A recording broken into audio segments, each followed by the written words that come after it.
छात्र, आज के अपने इस वीडियो में हम जिस टॉपिक पे चर्चा कर रहे हैं वह टॉपिक है गुणसूत्र या क्रोमोसोम।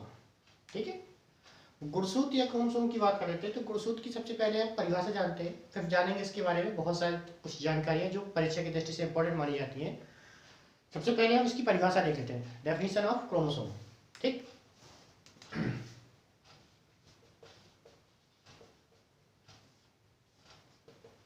गुणसूत्र कहलाते क्या है? तो आप बता सकते हैं कि कोशिका के केंद्रक में, ये कोशिका है और इसका ये केंद्रक है, कोशिका के केंद्रक में इस प्रकार की धागेनुमा संरचना जो पाई जाती है इसे हम क्या कहते हैं? गुणसूत्र कहते हैं। ठीक है, जिस पर क्या होते हैं? आनुवंशिकता की इकाई जीन पाए जाते हैं। क्या होते हैं? जिस पर आनुवंशिकता की इकाई जीन पाए जाते हैं। तो परिभाषा बनाएंगे, कोशिका के केंद्रक में पाए जाने वाली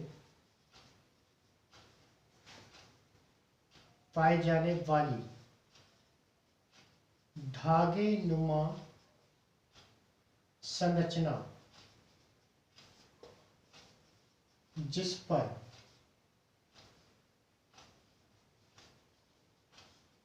आनुवंशिकता की इकाई जीन स्थित होती है, गुणसूत्र कहलाते हैं।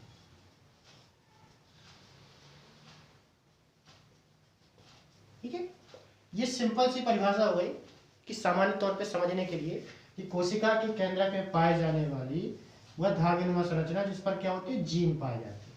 तो जीन क्या होते हैं? आनुवंशिकता की इकाई होते हैं। ठीक है, तो उसको हम क्या कहते हैं? गुणसूत्र कहते हैं। सामान्य तौर पे अगर हम एक लाइन की परिभाषा की बात करें तो आनुवंशिकता की इकाई जीन के वाहक को क्या कहते हैं? गुणसूत्र कहते हैं। दूसरी परिभाषा भी बता सकते हैं आप कि आनुवंशिकता की इकाई जीन के वाहक को हम क्या कहते हैं? गुणसूत्र कहते हैं। जैसे हमको किसी स्थान से किसी दूसरे स्थान पे जाना है, यहाँ से हमको यहाँ जाना है, यहाँ की दूरी करीब 400 किलोमीटर है, तो हम किसके द्वारा जाएंगे? या तो बाइक के द्वारा जाएंगे, या 4 व्हीलर के द्वारा जाएंगे, या ट्रेन के द्वारा जाएंगे, या बस के द्वारा जाएंगे। ठीक है, तो ये हम किसके द्वारा जाएंगे? तो इसी प्रकार जीन को एक पीढ़ी से दूसरी पीढ़ी में ले जाने वाले जो वाहक होते हैं वो गुणसूत्र कहलाते हैं। ठीक है, तो आनुवंशिकता की इकाई जीन को एक पीढ़ी दूसरी पीढ़ी में ले जाने वाले क्या कहलाते हैं? गुणसूत्र कहलाते हैं। अब गुणसूत्र को हमने कहा कि ये धागेनुमा संरचना होती है। ठीक, तो कहाँ पाई जाती है? कोशिका के केंद्रक में पाई जाती है। तो ये कोशिका का केंद्रक है जिसमें धागेनुमा संरचना होती है, जो शुरुआत में जब कोशिका विभाजन नहीं होता है, कोशिका विभाजन के लिए तैयार होती है, तो ये जाल के रूप में पाई जाती है। अर्थात ये एक प्रकार का कह सकते हैं कि क्रोमेटिन नेट बनाती है। इस प्रकार नेट बनाती है कुंडलित होकर। ठीक है, ये नेट बनाती है, तो ये गुणसूत्र कहलाता है। कोशिका के केंद्र में पाया जाता है, धागेनुमा संरचना होती है। ठीक है, अगर हम देखें सामान्य तौर पर कि अगर गुणसूत्रों की बात करें तो सर्वप्रथम गुणसूत्र को देखने वाले जो वैज्ञानिक थे, सर्वप्रथम गुणसूत्रों के बारे में चर्चा की थी किसने? हॉफमीस्टर एवं स्ट्रॉसबर्गर ने। हॉफमीस्टर एवं स्ट्रॉसबर्गर, ये दो वैज्ञानिक थे जिन्होंने सबसे पहले गुणसूत्र को देखा था। ठीक, परंतु वाल्डेयर 1888 में, ठीक है, 1888 में वाल्डेयर नामक वैज्ञानिक ने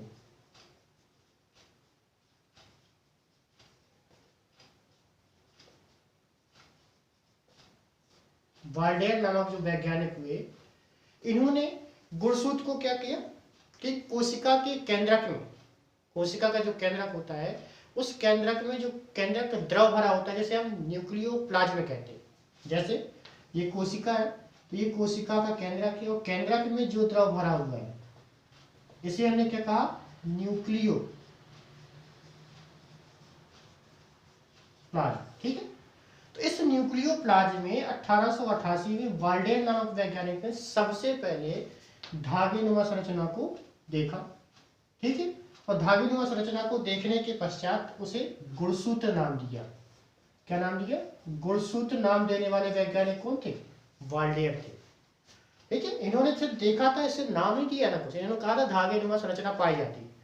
लेकिन बाद में 1888 में वाल्डेयर नामक वैज्ञानिक ने जब इसे देखा, कहाँ देखा? कोशिका के केंद्रक में पाए जाने वाला जो द्रव भरा है उसमें धागेनुमा संरचना देखा, और इस संरचना को इन्होंने गुणसूत्र नाम दिया। तो गुणसूत्र नाम देने वाले कौन थे?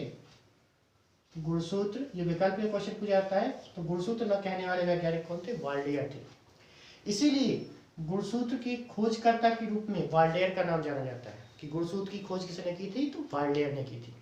ठीक है। सामान्य तौर पर अगर कहा जाए तो गुणसूत्र की खोज करने वाले वैज्ञानिक कौन थे? वाल्डेयर थे।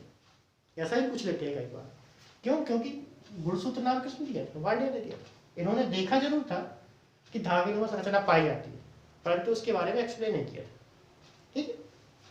अगर हम बात करें गुणसूत्रों की खोज का श्रेय किसको जाता है? वाल्डेयर को जाता है। सामान्य तौर पर यदि हम कहें गुणसूत्रों का निर्माण, गुणसूत्रों के निर्माण की बात करते हैं तो गुणसूत्रों के निर्माण कोशिका विभाजन समय होता है। कब होता है? कोशिका विभाजन। जब कोशिका विभाजन होता है तो गुणसूत्रों का निर्माण कोशिका के केंद्रक में होता है।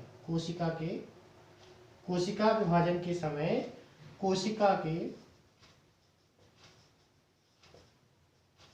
केंद्रक में गुणसूत्र बनते हैं। ठीक है। कहाँ बनते हैं? कोशिका के केंद्रक में बनते हैं। ठीक है। अगर आगे चर्चा करें हम तो गुणसूत्र केंद्रक में बनते हैं। ठीक। कब बनते हैं? कोशिका विभाजन समय बनते हैं। अगर हम देखें तो प्रत्येक जीवों में प्रत्येक जीवों की प्रत्येक कोशिका गुणसूत्रों की संख्या निश्चित होती है। ठीक है। अगर देखा जाए तो जीवों की जो प्रत्येक कोशिकाएं होती है उसमें गुणसूत्रों की संख्या निश्चित होती है। ठीक। अगर सामान्य तौर पे हम शुक्राणु अंडाणु को ले लें, सिंपलता है, अगर उसको लेके चलेंगे तो उसमें गुणसूत्रों की संख्या निश्चित होती है। ठीक है। अगुणित अवस्था में पाए जाते हैं। तो प्रत्येक जीवों की कोशिकाओं में गुणसूत्रों की संख्या निश्चित होती है। ये भी एक पॉइंट है। कोशिका विभाजन समय इसका निर्माण होता है। वाल्डेयर ने इसका क्या किया था? गुणसूत्र नाम दिया था। सबसे पहले देखा किसने था? हाफ विस्टर ने देखा था। अगर हम चर्चा करें कि प्रत्येक जीव कोशिका गुणसूत्र से निश्चित होती है। अगर हम युग्मकों की बात करते हैं, युग्मक, ठीक है, तो किसी भी कोशिका के लिए जब युग्मक तैयार होते हैं तो युग्मकों में क्या होता है कि गुणसूत्रों की संख्या अगुणित होती है। मतलब युग्मक में गुणसूत्रों की संख्या अगुणित अर्थात n होती है। ठीक। और यदि हम युग्मनज की बात करते हैं, युग्मनज ये जैसे हम कहते हैं जाइगोट, तो जाइगोट में जो गुणसूत्रों की संख्या होती है वो क्या होती है? 2n होती है, अर्थात द्विगुणित होती है। ठीक है। परंतु कभी कभी क्या होते हैं कि सामान्य तौर पे क्या है कि 2 के जोड़े पाए जाते हैं। ठीक। सामान्य तौर पर कोशिका में गुणसूत्र 2 अगुणित होते हैं, द्विगुणित होते हैं, परंतु कभी कभी क्या हो जाते हैं? 2 से अधिक के जोड़े पाए जाते हैं। जब 2 से अधिक के जोड़े पाए जाते हैं गुणसूत्रों के तो उसे कहते हैं पॉलीप्लॉइडी। ठीक है। 2 से अधिक गुणसूत्रों के जोड़े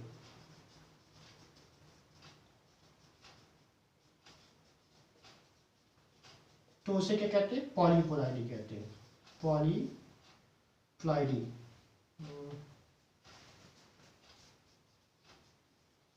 पॉलीप्लॉइडी कहा जाता है। ठीक है। 2 से अधिक सेट पाए जाते हैं, जोड़े पाए जाते हैं, उसे क्या कहते हैं? पॉलीप्लॉइडी कहते हैं। ठीक। अगर हम एक गुणसूत्र की संरचना की बात करें, एक साइज की बात करें, तो सामान्य तौर पर अगर देखा जाए तो गुणसूत्रों की जो साइज होती है, साइज कितनी होगी? सामान्य तौर पे साइज की बात करते हैं तो सामान्य तौर पे गुणसूत्रों की जो लंबाई होती है, लंबाई वो होती है 0.25 म्यू से 30 म्यू। मतलब अगर लंबाई की बात करते हैं तो लंबाई कितनी होती है 0.25 म्यू से 30 म्यू, ये इसकी लंबाई होती है। ठीक, इसी प्रकार इसका जो व्यास होता है, ये सब वैकल्पिक क्वेश्चन है। अगर इसके व्यास की बात करते हैं तो व्यास 0.2 म्यू से 2 म्यू के बीच होता है। मतलब इसकी चौड़ाई कितनी होगी 0.2 म्यू से 2 म्यू होगा। ठीक है, मतलब 2 म्यू, 0.2 से 2 म्यू इसकी चौड़ाई होगी, जिसे हम व्यास कहते हैं। ठीक, इनके बीच में होता है। अगर हम ड्रोसोफिला की बात करते हैं, ड्रोसोफिला मानव और मेढक की बात करते हैं, सॉरी मेढक नहीं, मक्के की बात कर लेते हैं। इन तीनों की बात करें तो ड्रोसोफिला में जो होता है, ये गुणसूत्र का जो व्यास कहते हैं, गुणसूत्रों की जो साइज होती है वो 3 म्यू की होती है, मनुष्य में 5 म्यू की होती है और मक्के में 8.25 म्यू की होती है।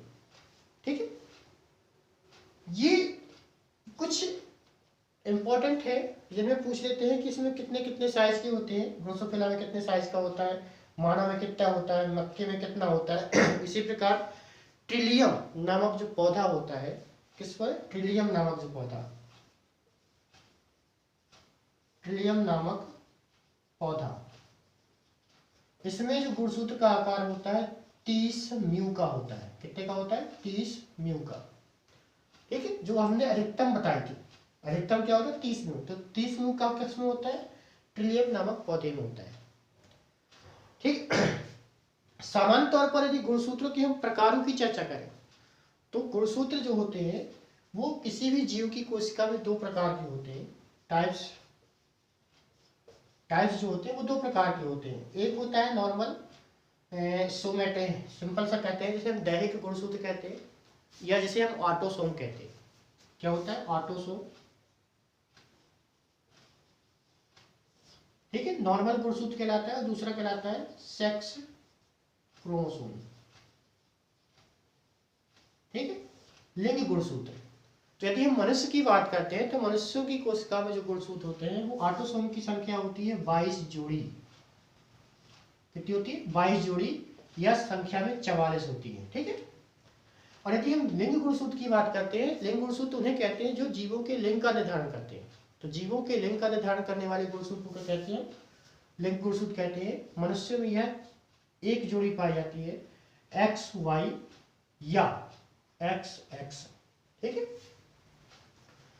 तो गुणसूत्र धागेनुमा संरचना जो कोशिका के केंद्र पे पाई जाती है और अनुवांशिक गुणों का वाहक होती है, अनुवांशिक लक्षणों के वाहक होती है। सबसे पहले देखने वाले वैज्ञानिक हाफमीस्टर और स्ट्रासबर्गर। नामकरण किसने किया था, गुणसूत्र जो नाम दिया था वो वाल्डेयर नामक वैज्ञानिक ने दिया था, इसलिए इसे हम वाल्डेयर की खोज भी कहा जाता है।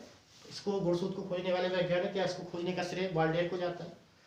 इसका निर्माण होता है कोशिका वाले समय कोशिका के केंद्रक में। ठीक है, कोशिका जब विभाजित होती है तो कोशिका के केंद्रक में गुणसूत्र बनते हैं। ये किसके बने होते हैं, डीएनए के बने होते हैं। किसके बने होते हैं, डीएनए के बने होते हैं। इनका निर्माण किससे होता है, डीएनए का होता है। अगर हम कहें तो प्रत्येक जीवों में गुणसूत्रों की संख्या निश्चित होती है। यह भी बताया गया कि प्रत्येक जीव में गुणसूत्र निश्चित होते हैं और युग्मकों में गुणसूत्रों की संख्या हमेशा अवृत अर्थात n होती है और युग्मनज अर्थात जाइगोट भी क्या होते हैं, द्विगुणित अवस्था में पाए जाते हैं। अगर हम कहें कि अगर किसी जीव में पौधे में या जंतु या शैवालों में कहें तो गुणसूत्रों के 2 से अधिक सेट पाए जाते हैं तो उसे हम उस स्थिति को क्या कहते हैं, पॉलीप्लाइडी कहते हैं। क्या कहते हैं, पॉलीप्लाइडी कहते हैं। सामान्य तौर पर जो गुणसूत्र की लंबाई होती है वो 0.25 म्यू से 30 म्यू के बीच होती है। ठीक है, और इसका जो व्यास होता है 0.2 से 2 म्यू के बीच होता है। कुछ एग्जाम्पल है, जैसे ड्रोसोफिला में जो गुणसूत्र की साइज होती है वो 3 म्यू की होती है, मनुष्य में 5 म्यू की होती है और मक्के में 8.2 म्यू की होती है। सामान्यतः जो गुणसूत्र होते हैं वो 2 प्रकार में पाए जाते हैं, ऑटोसोम्स और सेक्स क्रोमोसोम्स। लिंग गुणसूत्र ऑटोसोम्स जो क्या करते हैं, शरीर को निर्माण करने वाली कोशिकाओं में पाए जाते हैं, जो क्या है दैहिक कोशिकाओं का निर्माण करते हैं अर्थात शरीर का निर्माण करते हैं, उन्हें हम ऑटोसोम्स कहते हैं। मनुष्य में ऑटोसोम्स की संख्या 22 जोड़ी अर्थात 44 होती है। जबकि लिंग गुणसूत्र वे गुणसूत्र कहलाते हैं जो जीवों के लिंग का निर्धारण करते हैं। जो जीवों के लिंग का निर्धारण करते हैं उसे लिंग गुणसूत्र कहते हैं। मनुष्य में इसकी संख्या 1 जोड़ी होती है। नर में यह XY के रूप में पाया जाता है और मादा में XX के रूप में पाया जाता है। ठीक, ये है गुणसूत्र। तो जानकारी अच्छी लगी हो तो वीडियो को लाइक करें, शेयर करें और इस प्रकार की जानकारी को प्राप्त करते रहने के लिए वीडियो को चैनल को सब्सक्राइब करें और बेल आइकन दबाएं ताकि नोटिफिकेशन आपको समय पर मिलता रहे। धन्यवाद।